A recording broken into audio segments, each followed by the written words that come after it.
అందరికీ హాయ్ అండి. Harihara Veeramallu premiere show చూడడం జరిగింది. చాలా చాలా బాగుందండి. పవన్ కళ్యాణ్ గారి ఇంట్రడక్షన్ సీన్కే మీరు తెచ్చుకున్న పేపర్లన్నీ అయిపోతాయి. సినిమాలో ఇంకా హై ఇచ్చే సీన్లు చాలా చాలా ఉన్నాయన్నమాట. ముఖ్యంగా క్లైమాక్స్లో పవన్ కళ్యాణ్ గారు కంపోజ్ చేసిన ఫైటు, దాని వెనక కీరవాణి గారు ఇచ్చిన బ్యాక్గ్రౌండ్ స్కోరు లిటరల్గా మీ అందరికీ గూస్ బంప్స్ తెప్పిస్తాయి.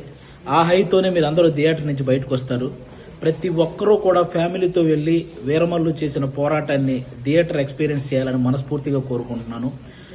ముఖ్యంగా నేను ఈ సినిమా షూటింగ్ అప్పుడు చాలాసార్లు సెట్కి వెళ్ళాను.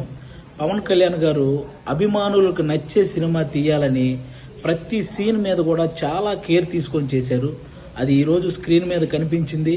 క్లైమాక్స్లో ప్రతి అభిమానిని కదిలించింది. ముఖ్యంగా ఆయన అంటే ఎప్పుడో ఒకసారి అభిమానుల కోసం ఒక హిట్ దేవుడు అని కోరుకుంటే గబ్బర్ సింగ్ వచ్చింది. ఆ తర్వాత మళ్ళీ ఇప్పుడే అభిమానుల కోసం ఒక హిట్ దేవుడు అని కోరుకున్నారు, మనకి హరిహర వీరమల్లు వచ్చింది.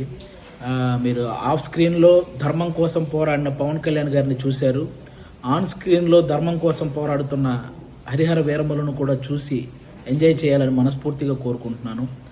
మీరు గమనించే ఉంటారు, ఆయన సినిమా జీవితంలో ఎప్పుడు ఇవ్వనన్ని ప్రెస్ మీట్లు, ఎప్పుడు చేయనన్ని ఇంటర్వ్యూలు, అలాగే 2 ప్రీ రిలీజ్ ఈవెంట్లు, ఇవన్నీ ఓన్లీ సినిమా కోసం నిలబడ్డమే కాదు, ఏఎం రత్నం గారు అనే ఒక మంచి ప్రొడ్యూసర్ కోసం నిలబడ్డమండి.